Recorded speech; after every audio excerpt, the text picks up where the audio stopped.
हाय दोस्तों, कैसे हैं सभी दोस्तों। इसमें परसेंटेज का हम एक ऐसा टाइप शुरू करने वाले हैं जिसमें आपको जो कॉमन सेंस वाली बातें होती हैं, यानी कहीं ना कहीं इन क्वेश्चंस में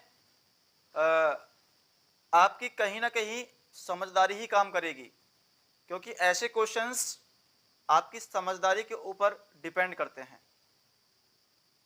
हम अक्सर ट्रिक्स के पीछे भागते रहते हैं, बट हम उन बातों को नहीं समझते जहां से एग्जाम में क्वेश्चन आपसे पूछा जाता है।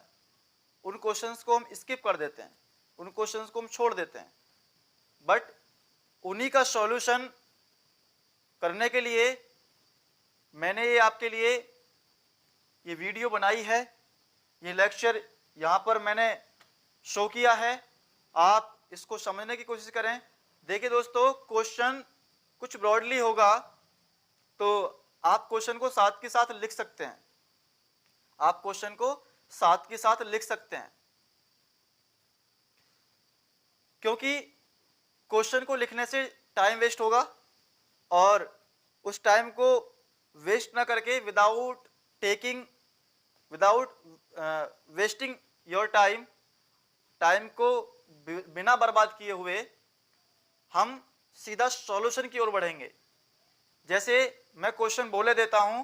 क्वेश्चन होगा आपका कि अगर एक कॉपी, यदि कोई व्यक्ति या एक दुकानदार एक कॉपी 45 रुपए की बेचता है, एक कॉपी को 45 रुपए की बेचता है, 45 रुपए की बेचता है एक कॉपी को 45 रुपए की वो बेचता है, और एक आपके पास पेंसिल बॉक्स है, पेंसिल बॉक्स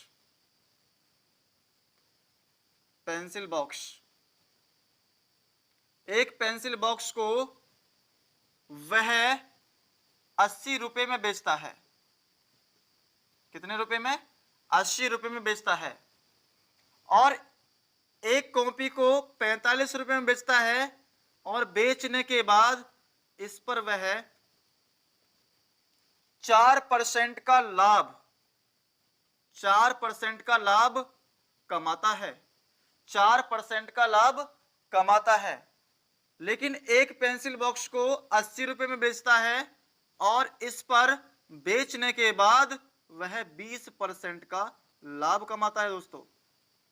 20% का लाभ यानी 20% का प्रॉफिट, और यहां पर 4% का प्रॉफिट वो गेन करता है। तो वो आपसे ये पूछ रहा है कि अगर वो हर रोज, है ना, अगर वो हर रोज 10 कापियां बेचे और हर रोज ही वह 6 पेंसिल बॉक्स बेचे, तो 2 सप्ताह के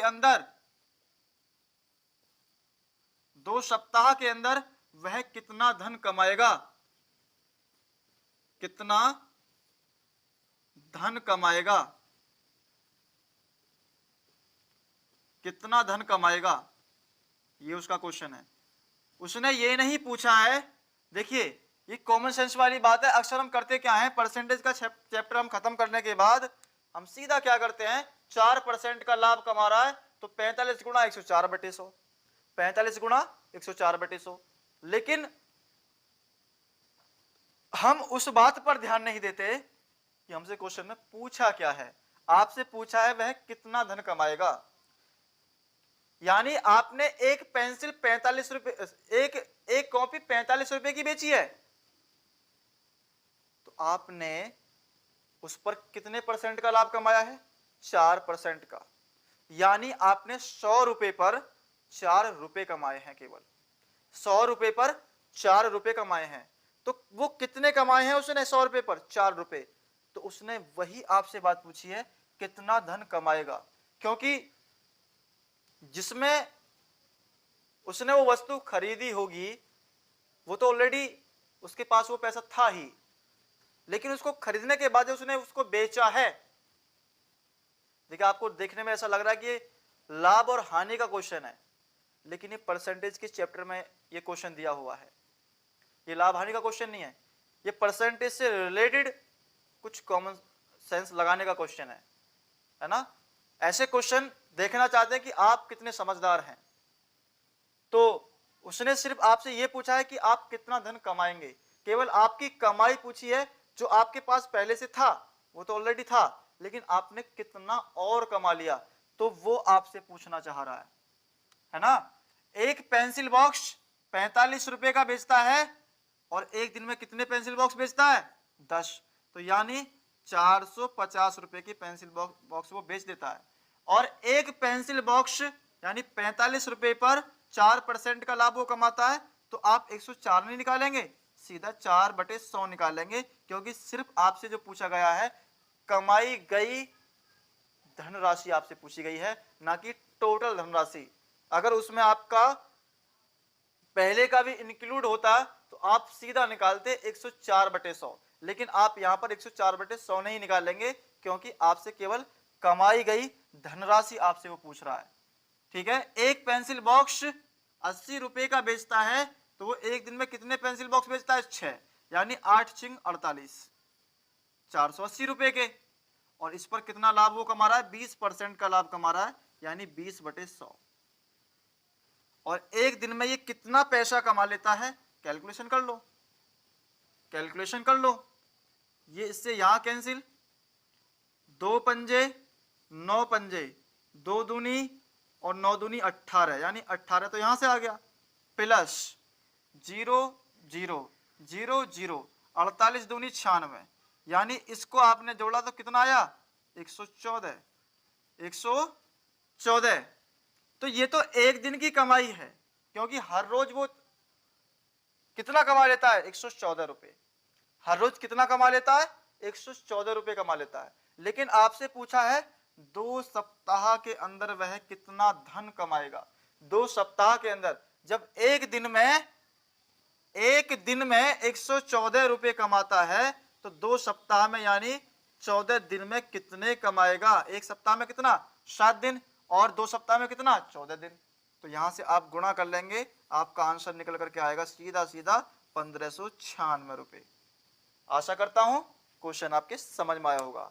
अगर नहीं समझ में आया तो वीडियो को रोक करके दोबारा से क्वेश्चन को समझें और समझने की कोशिश करें।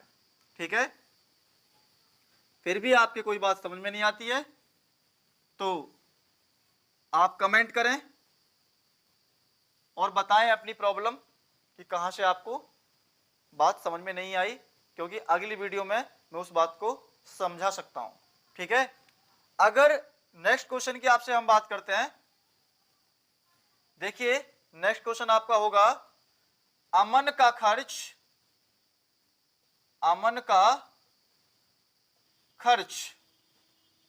विमल के खर्च से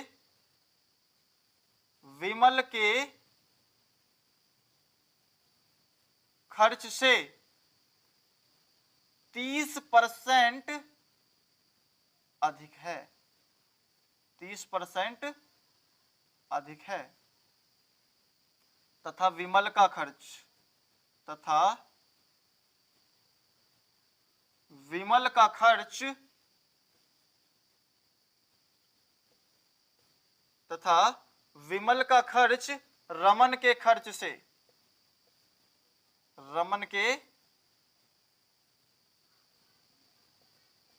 रमन के खर्च से 10% कम है, 10% कम है। यदि तीनों का कुल खर्च 6447 रुपए हो, तो अमन का खर्च आपसे पूछा है। किसका खर्च पूछा है? अमन का खर्च पूछा है। ठीक है, आइए क्वेश्चन को समझते हैं। इसने कहा है कि अमन का खर्च विमल के खर्च से 30% अधिक है। तो हम सीधा करने लग जाते हैं कि इसका एक्स मान लो, उसका 30% ज्यादा निकाल दो। नहीं, एक्स से बचना है मेरे भाई। अगर एक्स के चक्कर में पड़ गए तो चक्कर आने लगेंगे, ठीक है ना। क्योंकि हाई स्कूल या इंटरमीडिएट में आपने 3 घंटे में 10 या 8 क्वेश्चंस किए, लेकिन अब आपको एसएससी सीजीएल की आपसे बात की जाए तो 1 घंटे के अंदर 60 मिनट्स के अंदर आपको 100 क्वेश्चन करने पड़ेंगे। तो आपकी माइंड की डेवलपमेंटेशन कितनी चाहिए ये आप समझ सकते हैं, ठीक है। विमल का खर्च अगर आपको पता होगा तो आप अमन का खर्च बता सकते हैं, लेकिन अभी तो आपको विमल का खर्च ही नहीं पता है। यहां कह रहा है कि विमल का जो खर्च है वो रमन के खर्च से 10% कम है। कितना? 10% कम है। क्वेश्चंस आप भले ही कम कीजिए, बट समझदारी के साथ करने की कोशिश करें। रमन के खर्च से 10% कम है। अगर मुझे रमन का खर्च पता लग जाए तो मैं विमल का खर्च पता लगा सकता हूं, और विमल का खर्च मुझे पता लग जाए तो मैं अमन का खर्च बता सकता हूं। Very simple. यानी मैं इनको एक अल्फाबेट के माध्यम से दिखाता हूं। ये अमन है, यानी ए से मैंने इसको डिनोट कर लिया है। ये आपका विमल है और ये आपका रमन है। अगर सपोज कीजिए रमन 100 रुपए खर्च करता है तो साफ साफ वो आपसे कह रहा है कि रमन के खर्च से 10% कम है। किसका? विमल का। तो 10% कम है यानी 90 है, ठीक है। क्योंकि रमन 100 रुपए खर्च करता है तो विमल 90 रुपए खर्च करता है, ठीक है। और वो ये कह रहा है कि अमन का खर्च विमल के खर्च से 30% अधिक है। भैया विमल तो 90 रुपए खर्च करता है केवल, लेकिन अमन जो है इससे भी 30% ज्यादा खर्च करता है, क्योंकि ऑलरेडी अपने आप में कोई भी चीज 100% तो होती है। तो हमने क्या निकाल दिया? 130/100। यहां से इसको कैंसिल कर सकते हैं और 13 निम्मा 117। और इन तीनों का योग जो है, इन तीनों को जोड़ेंगे 117, 90 और 100, कितना हो गया? 307। और ये 307 6447 के बराबर है दोस्तों। और ये एक बार कटेगा और ये कटेगा 21 बार, यानी 1 21 के बराबर है। 1 21 के बराबर है। तो आपसे पूछा है अमन का खर्च। अमन तो भैया 117 कमाता है, लेकिन एक तो 21 के बराबर है, तो 117 किसके बराबर होगा? 21 की गुणा कर दो, सिंपल। यानी कितना हो जाएगा? 2457। 2457। आशा करता हूं बात आपके समझ में आई होगी। तो इस प्रकार से किसकी इनकम किससे ज्यादा है, कौन ज्यादा खर्च करता है, कौन कम खर्च करता है, तो इस प्रकार के क्वेश्चन को आप इस तरीके से करने की कोशिश करें। आप एक्स वैक्स का फंडा ना अपनाएं, क्योंकि अगर एक्स के चक्कर में आ गए तो चक्कर आने लगेंगे, ठीक है ना। फिर तो आपने कर लिया पेपर को क्रैक। तो आप इसको समझें। आगे अगर आगे क्वेश्चन की बात की जाए तो एक थोड़ा सा कॉमन सेंस वाला हम क्वेश्चन लेते हैं। क्वेश्चन की मैं आपसे बात करता हूं। यदि किसी बाल्टी को 66 सही 2/3% भरी होने की तुलना में 80% भरी होने पर, किसी बाल्टी को 66 सही 2/3% भरी होने की तुलना में 80% भरी होने पर उसमें 2 लीटर पानी अधिक आता है। कितना पानी अधिक आता है? 2 लीटर पानी अधिक आता है। दोस्तों जरा थोड़ा सा समझने की कोशिश करें। जब वो बाल्टी 66 सही 2/3% ही भरी हुई थी तो उसमें ये 2 लीटर पानी आता था क्या दोस्तों? नहीं। यानी वो परसेंटेज 66 सही 2/3% से बढ़ करके जैसे ही वो 80% होती है तो किसकी वजह से होती है? उसमें 2 लीटर पानी और डालने की वजह से। यानी ये आगे की जो परसेंटेज बढ़ी हुई है ये इस 2 लीटर की वजह से बढ़ी हुई है। तो कहीं ना कहीं इन दोनों परसेंटेज का डिफरेंस इस 2 लीटर के बराबर होना चाहिए कि नहीं चाहिए? क्यों भाई और बहनों, 2 लीटर के बराबर होना चाहिए कि नहीं चाहिए? बिल्कुल चाहिए। तो इन का हम निकालेंगे 66 तिया 198 प्लस 2 यानी 200/3% माइनस 80%। लेकिन हम एक काम करते हैं, हम ज्यादा में से कम को घटाएंगे। ठीक है, ज्यादा में से कम को घटाएंगे। 8 तिया 24 यानी 240% माइनस 200% अपॉन 3।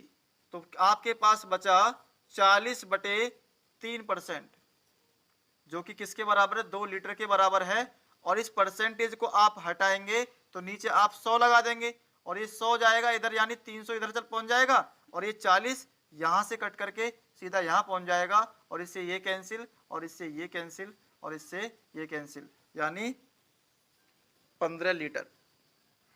क्वेश्चन था किसी बाल्टी को 66 सही 2/3% भरी होने की तुलना में 80% भरी होने पर उस बाल्टी में 2 लीटर पानी अधिक आता है। बाल्टी की कैपेसिटी, बाल्टी की धारिता क्षमता कितनी है? तो उस बाल्टी की जो क्षमता है वो 15 लीटर की है। कितनी है? 15 लीटर की है। आशा करता हूं क्वेश्चन आपके समझ में आया होगा। एक क्वेश्चन और करते हैं।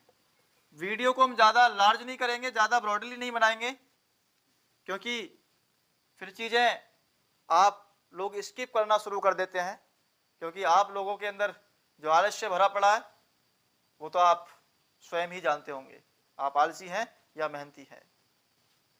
ठीक है ना? मैं आपको एक थॉट वाली बात बता दूं, ये कहा जाता है अक्सर कि कोशिश करने वालों की कभी हार नहीं होती।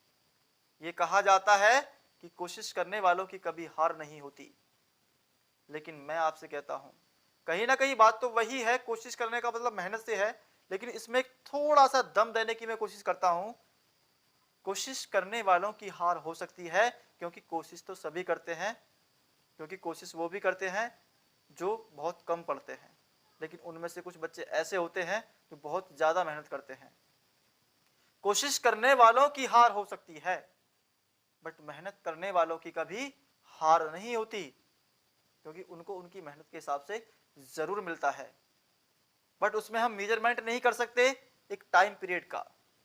कोशिश करने वालों की हार हो सकती है, मेहनत करने वालों की कभी हार नहीं होती, क्योंकि मेहनत करने वाले दोस्तों उतना छोड़ देते हैं जिसमें लोग कोशिश किया करते हैं, है ना? मेहनत करने वाले उतना छोड़ देते हैं जिसमें लोग कोशिश किया करते हैं। यानी मेरा कहने का मतलब यह है कि आप स्वामी विवेकानंदा वाले पॉइंट्स को थोड़ा सा याद कीजिए। उन्होंने कहा था कि इस दुनिया में कोई भी चीज ऐसी नहीं जिसे कोई इंसान ना कर सके, क्योंकि माइंड यानी जो ब्रेन पावर होती है, ब्रेन पावर वो 126 बिट्स पर सेकंड होती है। उन्होंने कहा था कि अगर हम 126 बिट्स पर सेकंड पूरा का पूरा कंसंट्रेशन किसी भी बात पर लगाते हैं तो ऐसी कोई बात नहीं बचती जो आपके समझ में ना आए। दोस्तों, ये स्वामी विवेकानंदा का कथन है।